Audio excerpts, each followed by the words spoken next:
New York City, 2001. No tall building had ever collapsed primarily due to fire. But that's exactly what investigators believe happened to the 47-story World Trade Center Building 7 on September 11th.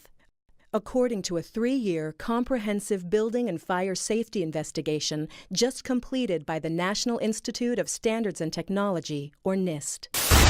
Could one use a controlled demolition on any building? Sure. Did it happen to WTC 7 on 9/11? No, it did not. Building 7 was no ordinary building.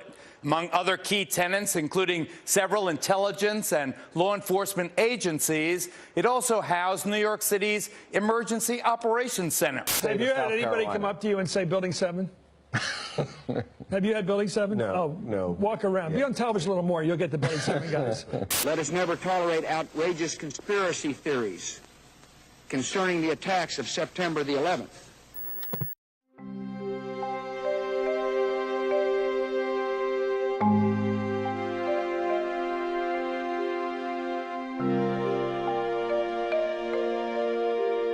My name is Peter Michael Ketchum. I was born and raised in Wisconsin. I've spent much of my life in the high performance and scientific computing world. I worked at NIST for 14 years. Starting in 1997, I initially joined the High Performance Systems and Services Division, and a few years later was moved into the Mathematical and Computational Sciences Division. I also was chair of our Applied Mathematics Seminar Series and hosted that for several years. This is NIST, the National Institute of Standards and Technology. In the United States, standard setting is led by industry, but NIST plays a critical role in supporting, defining, and fostering that effort and coordinating it with the federal government. Over our long history, we have cultivated deep scientific roots that cut across a whole range of disciplines. NIST was given the task of investigating the World Trade Center collapses that of course happened on 9/11. Ranking Member Hall and members of the committee, thank you for this opportunity to testify on NIST's role in the investigation into the collapse of the World Trade Center towers.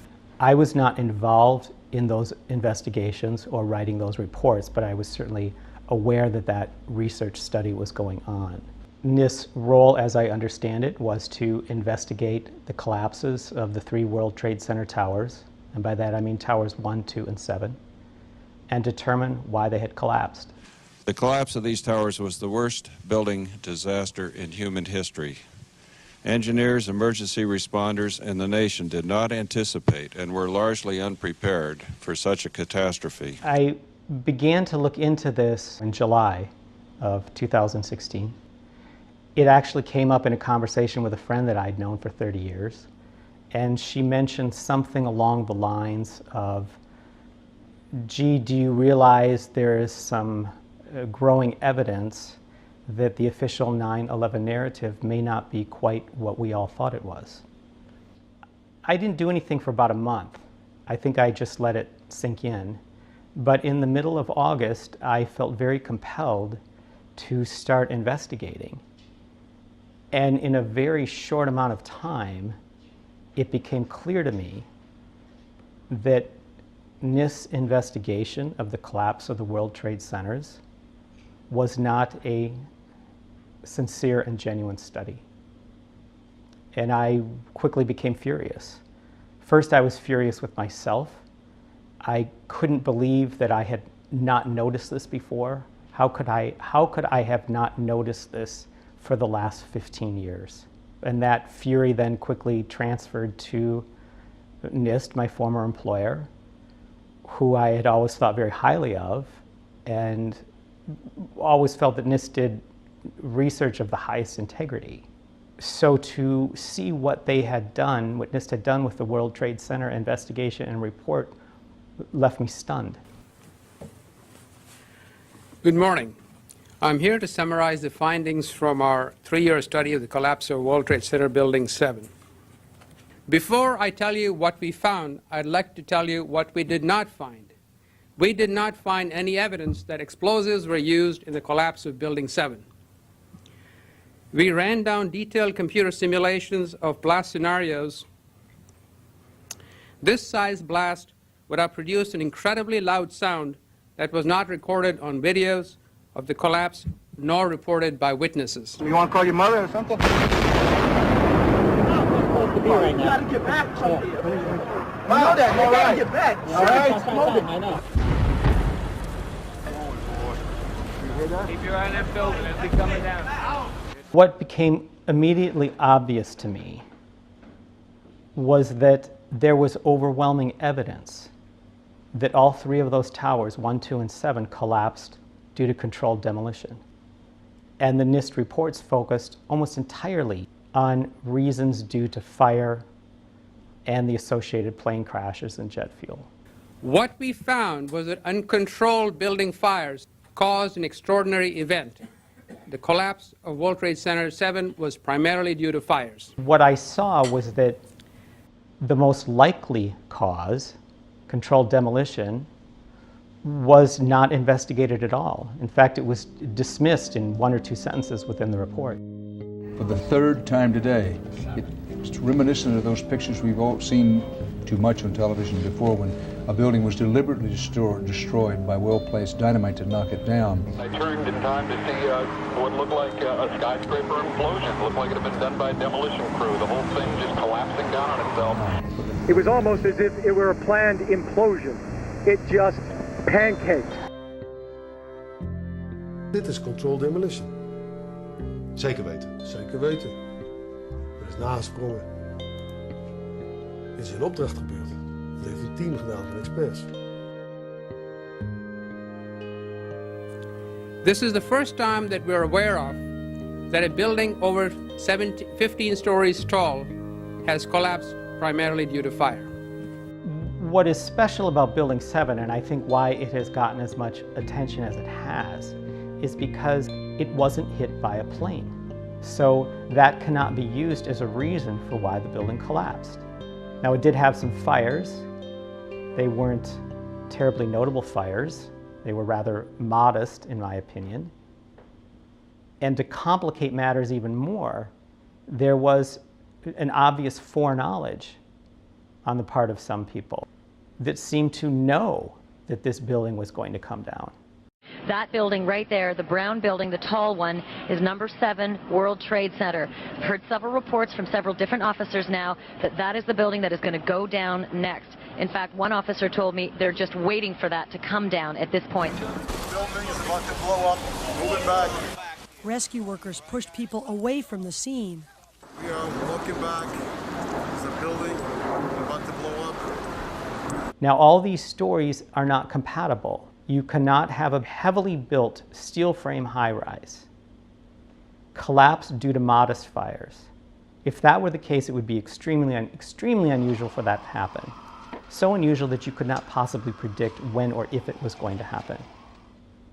At the same time, you have people more or less waiting for it to come down, and in some cases, they had reported it had collapsed before it actually did. We are getting information now that one of the other buildings, Building 7 in the World Trade Center complex, is on fire and has either collapsed or is collapsing. We've got some news just coming in, actually, that the Salomon Brothers building in New York, right in the heart of Manhattan, has also collapsed. There were very few people in the Salomon building when it collapsed. I mean, there were, I suppose, fears of possible further collapses around the area.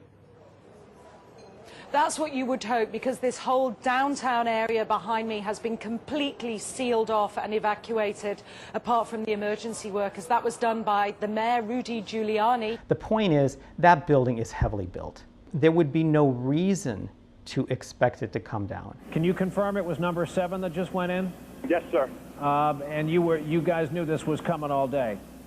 We had heard reports that the building was unstable and that it eventually would either come down on its own or it would be taken down.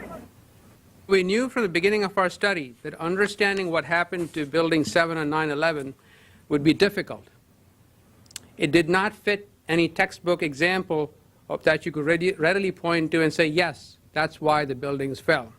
I believe there is a quote at one point that the NIST investigators said something along the lines they were having trouble getting a handle on why Building 7 had collapsed. NIST is extremely competent. So to have NIST be baffled by the collapse of a building that had only modest fires and exhibits every characteristic of controlled demolition, if they say they were coming up empty-handed and couldn't figure it out, that's not believable. NIST put forward a model for the collapse of Building 7 that appears to me that they were grabbing at straws. Our study has identified thermal expansion as a new phenomenon that can cause the collapse of a structure. For the first time, we have shown that fire can induce a progressive collapse. Now, when I was a kid, and many people today are probably too young for this, but there was a cartoonist called Rube Goldberg. He drew cartoons of these machines that did a very simple thing in an incredibly complex way, and it was meant to be humorous. How does this door opener upper really work? You see, waiter places cat B on pile of dirty dishes A. Now cat B sees mouse C. Of course, this is a stuffed mouse because he must be used for the next waiter. It was meant to spoof the aspect of human nature that sometimes makes things far more complicated than they need to be. And these were called Rube Goldberg machines or Rube Goldberg devices. And sets off bomb G, opening door H very gently. The explanation that is given by NIST for the collapse of Building 7 sounds like a Rube Goldberg device. You could have beams that are here that are restrained from expanding, prevented from expanding because of this column here, for example, and that can buckle. And you see an example of a buckled beam right here. One column slides off of its seat on a few particular floors, and within a matter of moments, there is some chain reaction, like a set of dominoes, that brings the building entirely down. It is possible that you could have a local failure as a result of a connection failing. But the likelihood of that failure dragging the entire building in such a fashion that all the columns would fail at the same time is an impossibility. Impossibility? Yes. And you can see on the screen the column at the very right is column 79. And that's the column that first buckles, causing the floors to come down, followed by a quick succession of failures of adjoining columns. Steel frame buildings don't do that. That doesn't happen. It's just fantasy land. Here's our structural model showing the building collapsing, which matches quite well with the video of the event.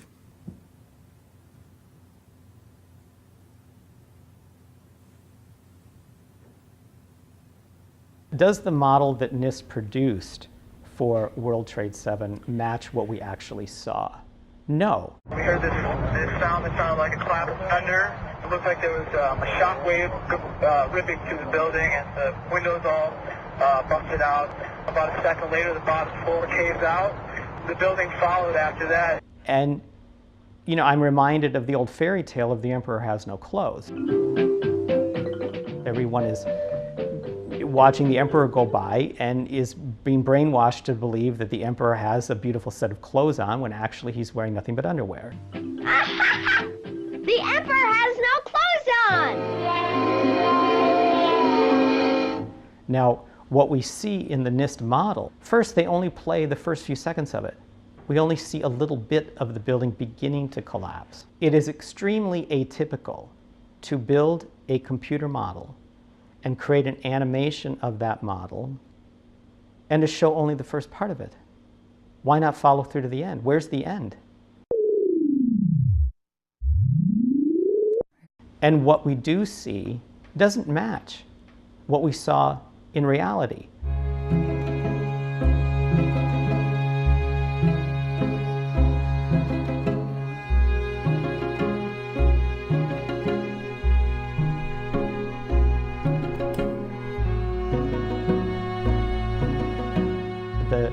Animation for the NIST model of the collapse of World Trade Center 7 has the sides sort of kinking in and the top of it kind of bending funny.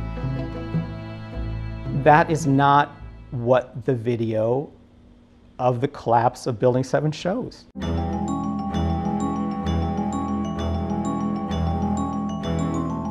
Building 7 came down almost straight down.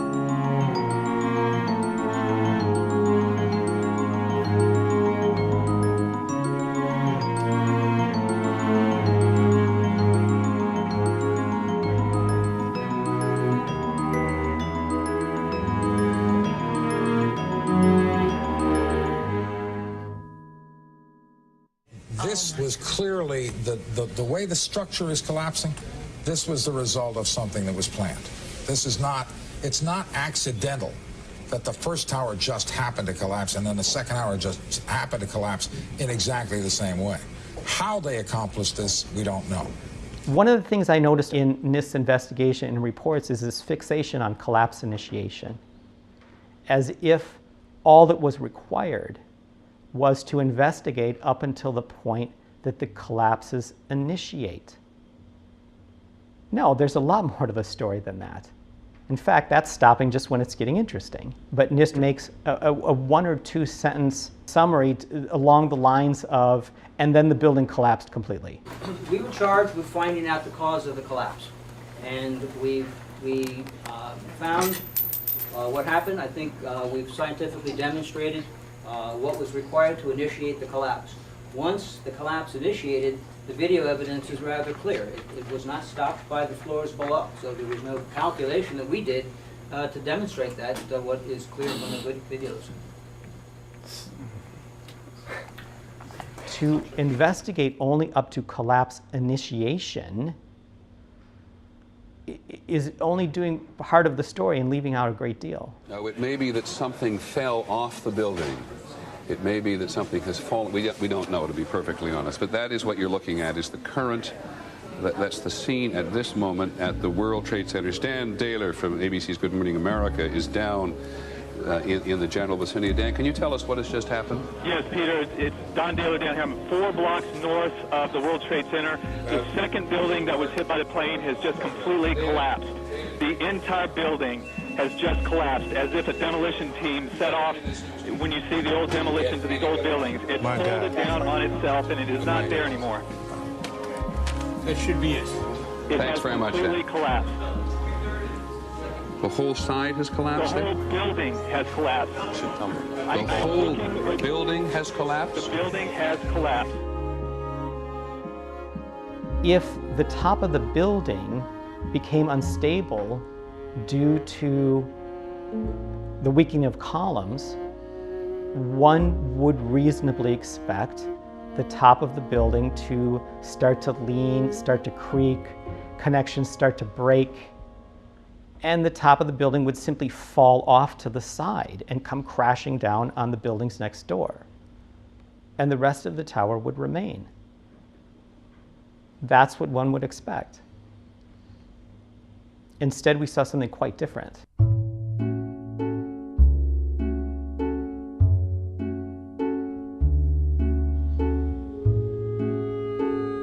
It is not reasonable to think that the weakening of some columns near the impact zone could somehow lead to an entire building collapsing entirely down on itself, symmetrically into its own footprint,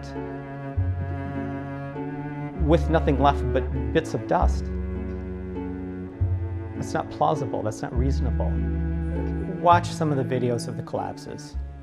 Look for several things. Look for sudden onset.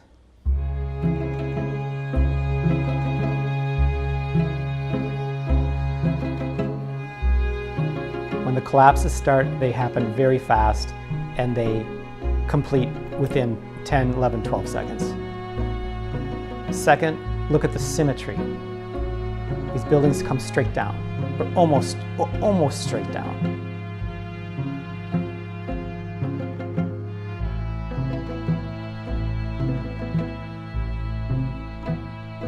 Asymmetric damage does not lead to symmetric collapse. It is very difficult to get something to collapse symmetrically because it is the law of physics that things tend towards chaos.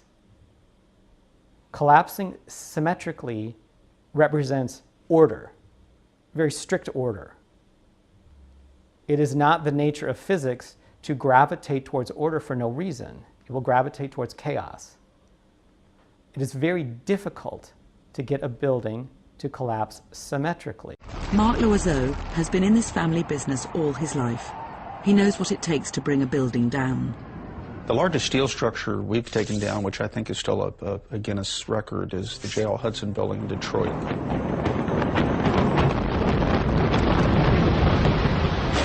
It took months to design it. It took months to prepare the structure for the placement of the explosive charges. Months.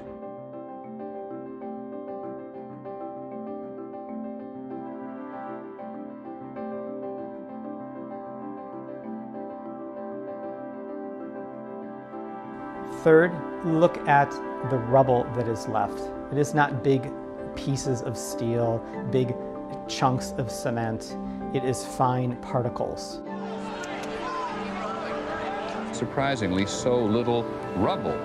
Where did all the rubble go? The concrete was pulverized, and I was down here Tuesday, and it was like you were on a foreign planet. All of Lower Manhattan, not just this site, from river to river, there was dust powdered 2-3 inches thick. The concrete was just pulverized. You have 2 110-story office buildings. You don't find a desk. You don't find a chair. You don't find a telephone, a computer. The biggest piece of a telephone I found was half of the keypad, and it was about this big. The building collapsed to dust. And they might also look at those videos to see the explosive nature of those collapses.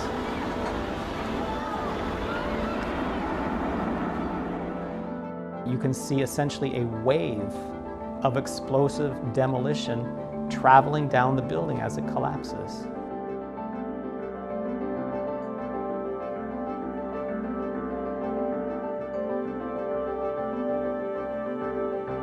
Explosions coming out of windows.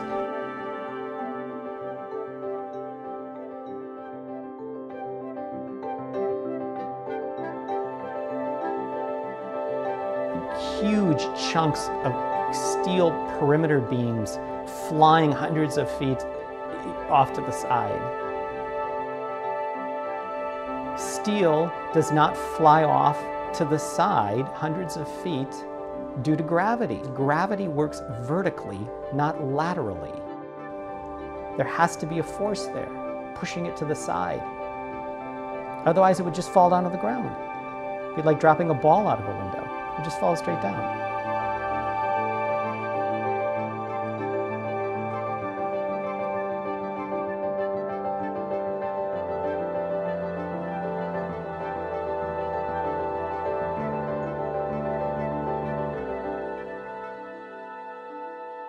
Why did NIST issue a report that seems to do everything it can to avoid investigating the most likely cause, in this case being controlled demolition?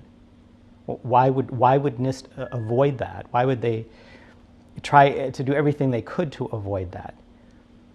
The only thing I can do is make some guesses, and I emphasize the word guess.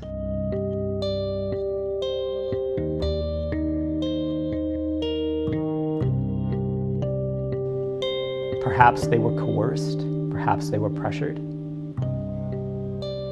I don't know where that coercion or pressure might have come from, but it is not typical of NIST to do anything short of excellent. NIST is extremely meticulous about their research, and by necessity they need to be. That is what they excel at. This report does not fit that pattern at all. We really have a new kind of progressive collapse that we have discovered. One thing I think to understand is NIST is a really excellent place to work. And for many of the people who work there, this is a really good position and they have a lot to lose.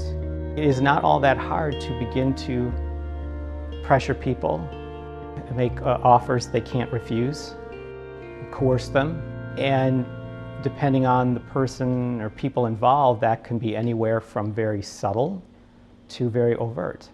The best I can do is speculate that something of that type happened.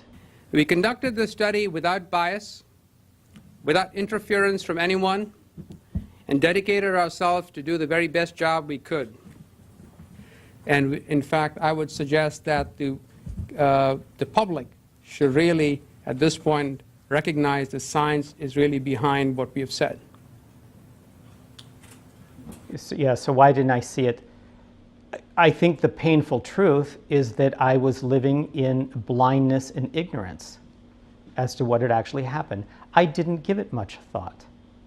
I heard the official narrative, and like many people, I believed it. Do you know anything about the cause of the explosions that brought the two buildings down yet? Was it caused by the planes or by something else? We There was a second explosion. believe that it was caused by the after effects of the planes hitting the buildings. We don't know of an additional explosion after that. And I am ashamed to say that, but that's the truth.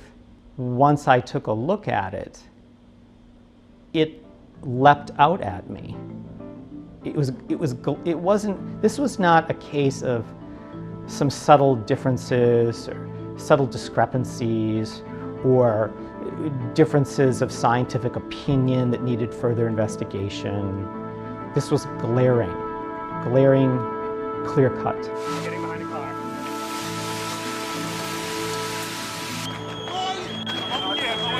Don't have oxygen.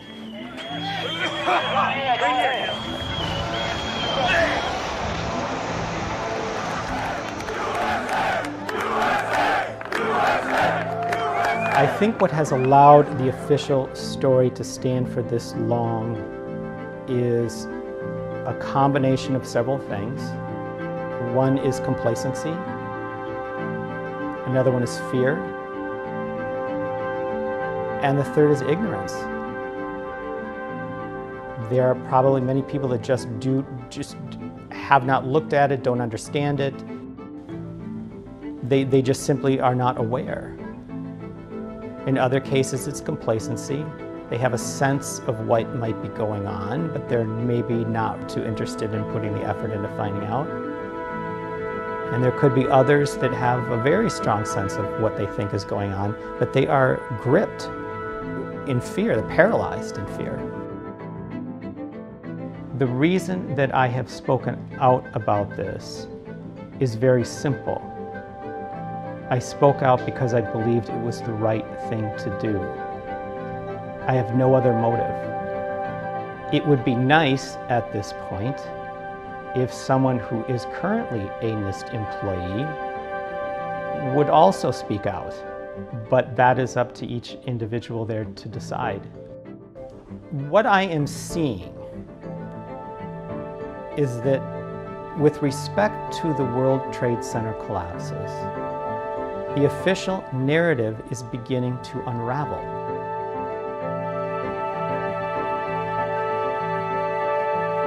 I think there is a good chance that that unraveling will continue and perhaps accelerate. But it could be highly volatile. If it does continue to unravel, I think there could be some very painful revelations that will be very hard for our country to accept. Our war on terror begins with Al-Qaeda, but it does not end there. It will not end until every terrorist group of global reach has been found, stopped, and defeated. And I don't in any way make light of that. It could be very painful. Americans should not expect one battle, but a lengthy campaign, unlike any other we have ever seen. But the wounds of 9/11 have remained unhealed for too long. And they are festering and rotting, and they are infected.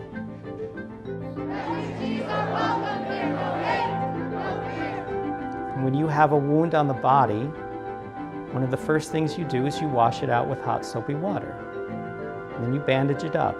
And yeah, it hurts. It hurts while you're washing it. It stings.